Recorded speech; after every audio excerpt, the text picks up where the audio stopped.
Ladies and gentlemen, welcome. This is a little bit different because I got interviewed by my good friend Steph Taylor, and she interviewed me on her podcast called Imperfect Action. It is a very well known podcast, and you should go check it out.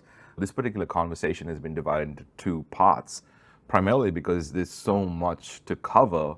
And this was really important to have a conversation around. In the first part, we're talking about navigating new frontiers. We're talking about my journey into artificial intelligence, the potential misunderstandings when it comes to AI and how it works for your business, and the power of AI in business and how to use AI with empathy when it comes to growing the business, growing revenue, growing credibility, growing audience, growing operations. Come, let's learn. Hey, it's Ronsley. Welcome, you AI geek, to this podcast, My AI Love Affair. Consider this podcast your digital compass, guiding you through the labyrinth that is business growth using artificial intelligence. Running a business as a creative can sometimes be like trying to solve a Rubik's Cube blindfolded. But what if you had a secret tool that could align all the colors for you? That is AI. It's like a master key unlocking multiple doors. Thanks for being here. Let's learn.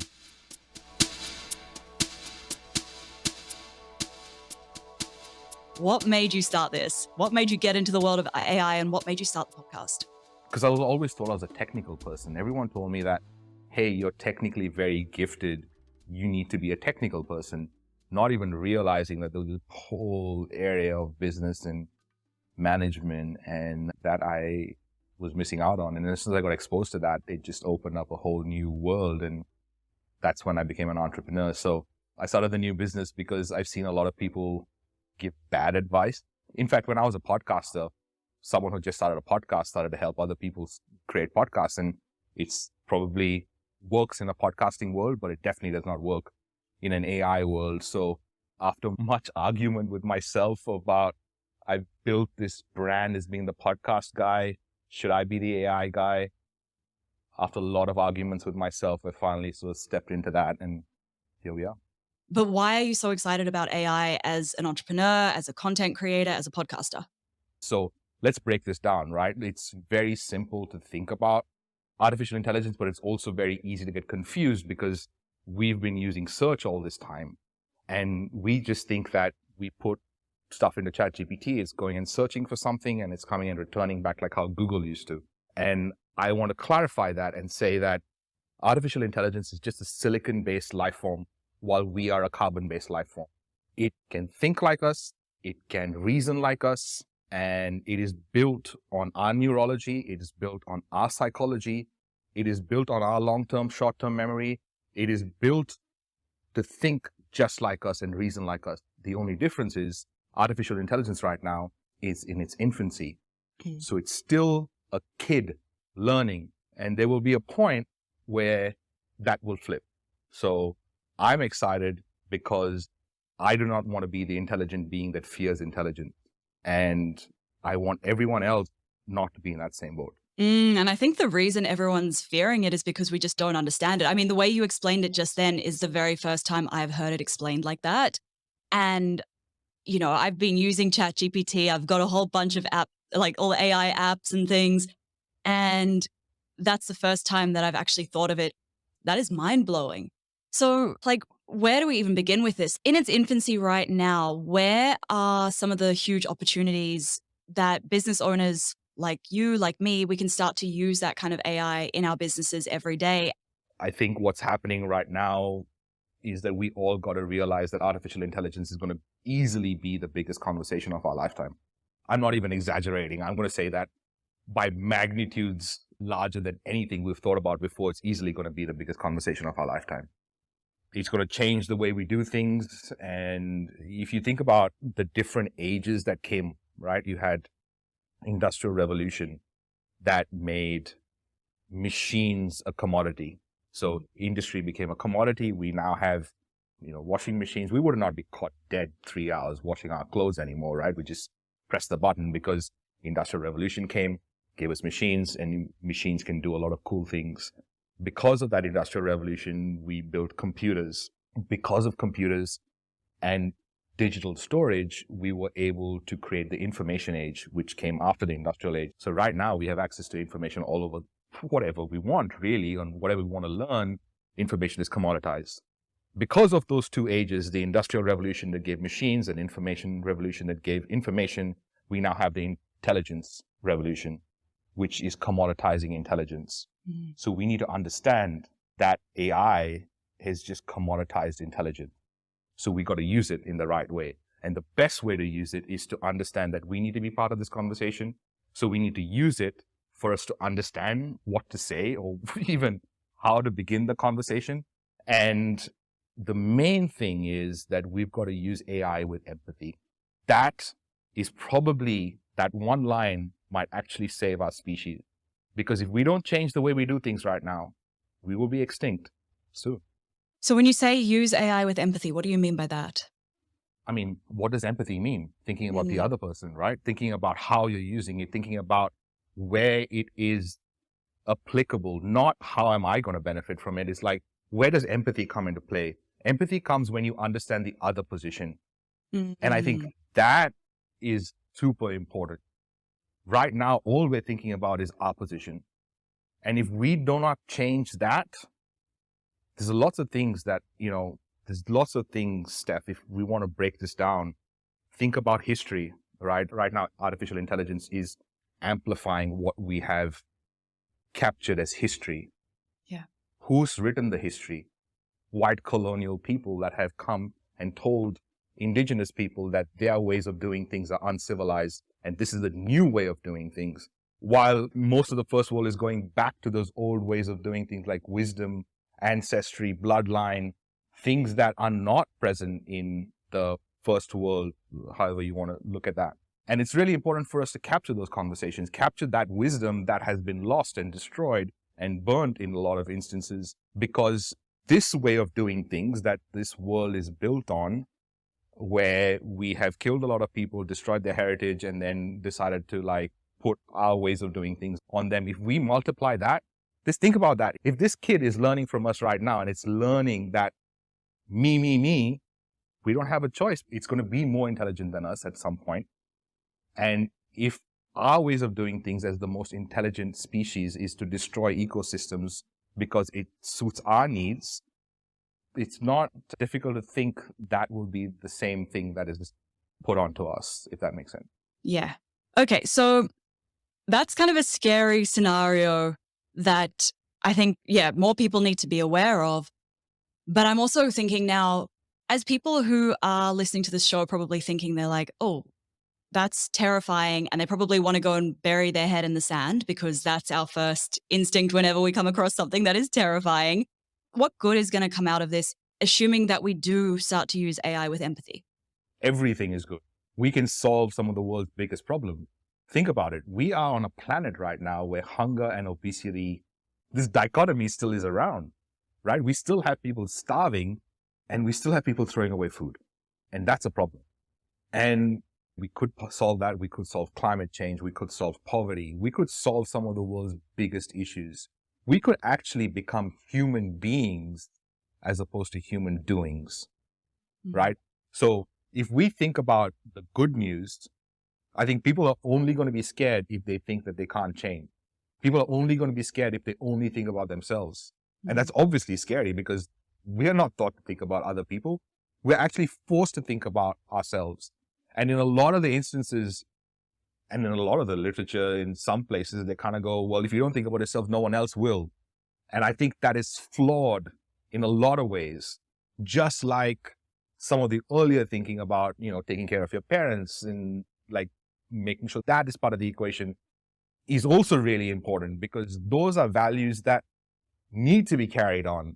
And if we don't understand how our parents and our grandparents are really valuable in our life, and it's not like we're doing them a favor by helping them, but their wisdom is really important, then we might be able to understand how we play a role in artificial intelligence.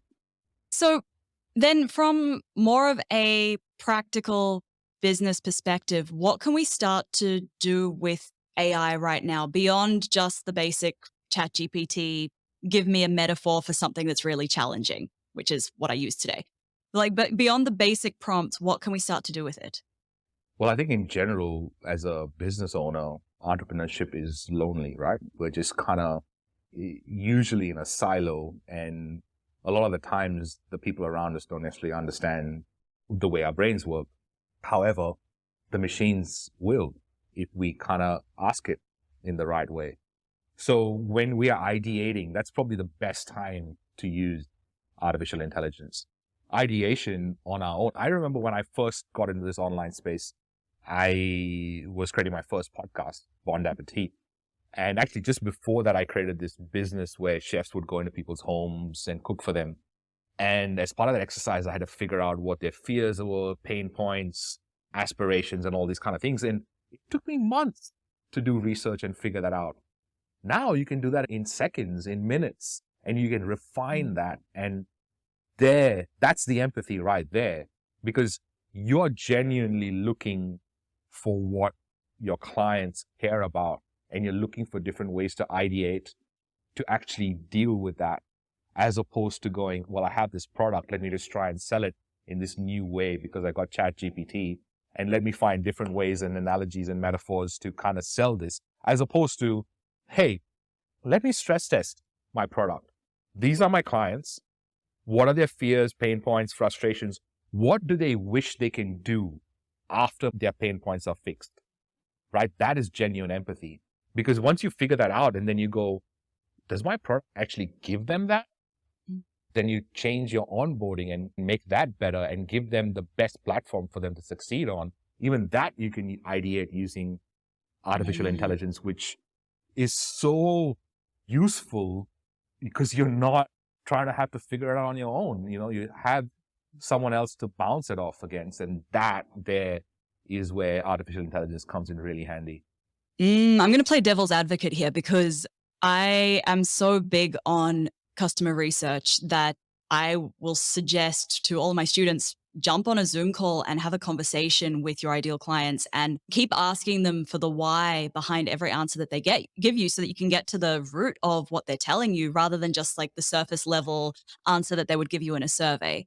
What you're telling me is then that ChatGPT can give us that, or not ChatGPT, but AI in general can give us that level of depth that we'd be able to get from having that conversation with a real human.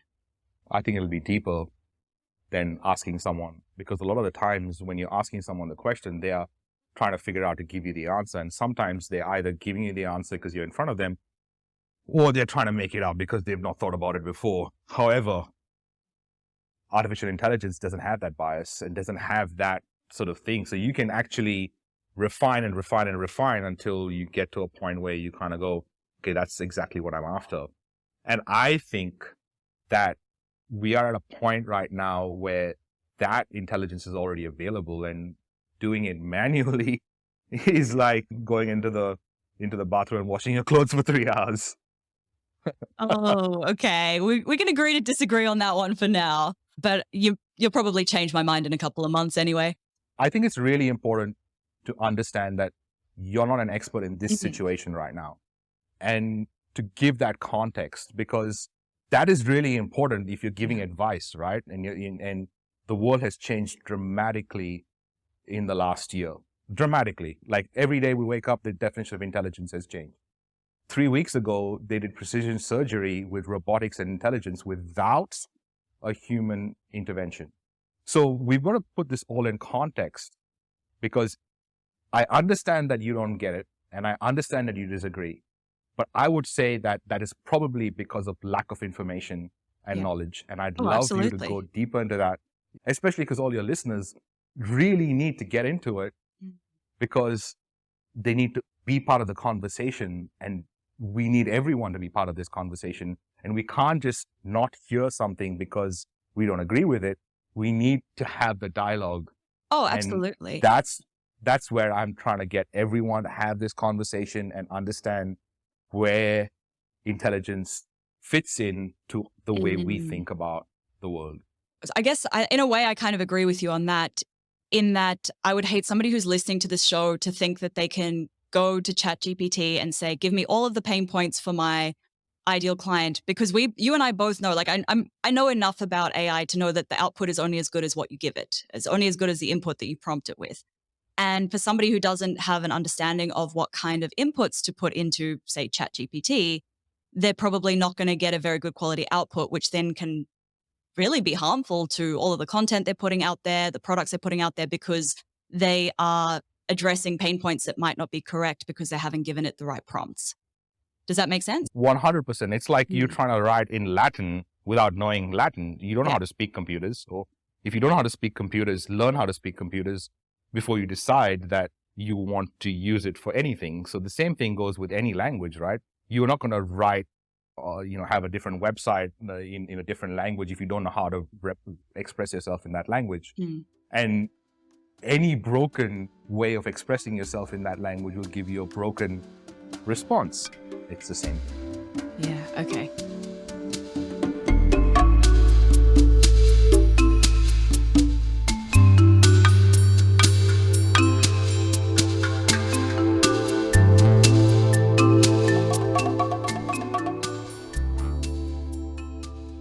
Hey, AI Geek. Thanks for listening. Your job doesn't stop here. I want you to lend your voice to the conversation. So you can join those conversations, discussions, new trainings, new recordings, and the rest of the AI Geeks by going to aigeeks.co/Discord. Also, share this podcast with a friend, another potential AI Geek. Until then, much love.